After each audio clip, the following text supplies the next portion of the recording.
उत्तर प्रदेश के गाजियाबाद जिले में धर्मांतरण का अजीबोगरीब मामला सामने आया है। यहां कविनगर में रहने वाले एक शख्स ने आरोप लगाया कि उनका बेटा 5 वक्त की नमाज अदा करता है। आरोप है कि युवक के मोबाइल और लैपटॉप में दूसरे धर्म की सामग्रियां मिली हैं। जानकारी करने पर यह भी पता चला कि ऑनलाइन गेमिंग के जरिए युवक मुंबई के किसी शख्स के साथ जुड़ा हुआ था। इसके बाद वह दूसरे समुदाय के धार्मिक संस्कार को अपना लिया। हालांकि पुलिस ने पीड़ित की शिकायत पर मामला दर्ज कर लिया है और जांच जारी है। पिता का कहना है कि उनका बेटा जिम जाने के नाम पर घर से 5 बार निकलने लगा था।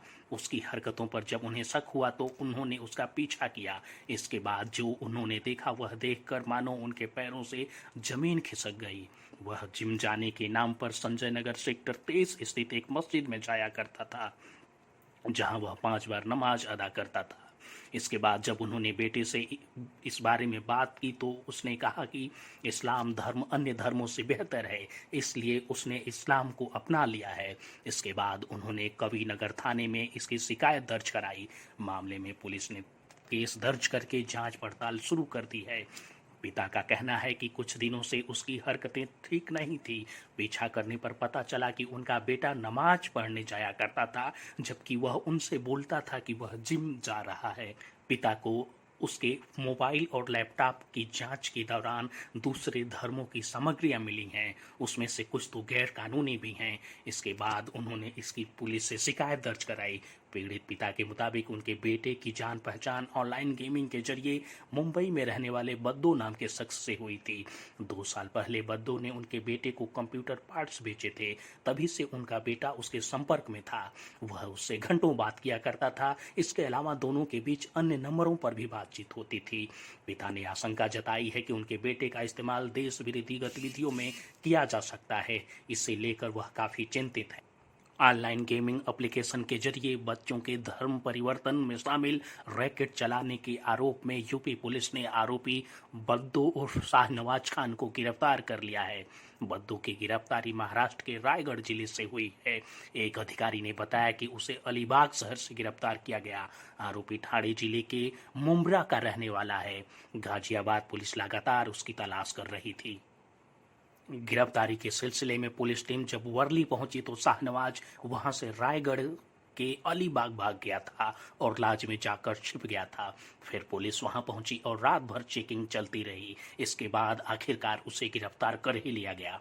पूछताछ में बद्दो ने बताया कि फोर्टनाइट गेमिंग ऐप के जरिए 2021 में दोनों की जान पहचान हुई थी।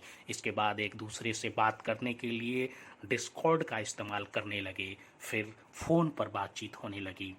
इसके बाद दोनों ने फोर्टनाइट पर गेम खेलना बंद कर दिया, मगर 2021 के दिसंबर में दोनों ने वैलोरेंट गेम के जरिए फिर से गेम खेलना शुरू किया।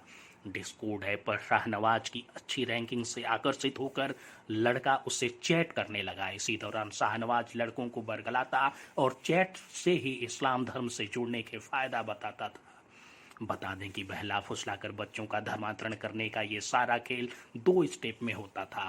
पहले स्टेप के तहत बच्चों के साथ ऑनलाइन गेम खेलना और दूसरे स्टेप में बच्चों को ऐप के जरिए चैटिंग करना और इस्लाम के फायदे बताना शामिल थे। पहले स्टेप में हैंडलर हिंदू नामों से आईडी बनाते थे, फिर हिंदू बच्चों को फ्रंट नाइट गेम खेलने के लिए उकसाते थे। असली खेल तब शुरू होता था जब बच्चा गेम हार जाता था।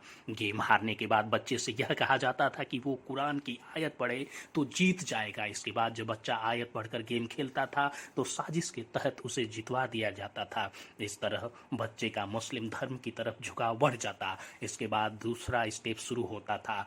इसके तहत बच्चे से डिस्कॉर्ड ऐप के जरिए चैटिंग की जाती थी। बच्चे को भरोसा दिलाया जाता था। उसका भरोसा जीतकर उसको इस्लाम की जानकारी दी जाती थी।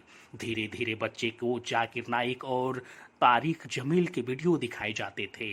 उन्हें इस्लाम कबूलने के लिए बहकाया जाता था। जब बच्चे का इस्लाम की तरफ झुकाव बढ़ जाता और वो मुस्लिम बनने को तैयार हो जाता तो आखिर में उससे एक एफिडेविट भरवाया जाता था। इस एफिडेविट में बच्चे से यह लिखवाया जाता था कि वह अपनी मर्जी से इस्लाम धर्म कबूल कर रहा है। इस तरह देश में धर्मांतरण का एक और बड़ा मामला सामने आया है। अब देखना है कि इस केस में आगे जांच किस हद तक आगे बढ़ती है और क्या इसमें कुछ और लोगों की गिरफ्तारियां भी हो सकती हैं। सवाल यह भी है कि क्या बद्दों के संपर्क में आने से कुछ और बच्चों ने धर्मांतरण किया है या नहीं। सारा अपडेट हम आप तक पहुंचाते रहेंगे, आप हमसे जुड़े रहिए।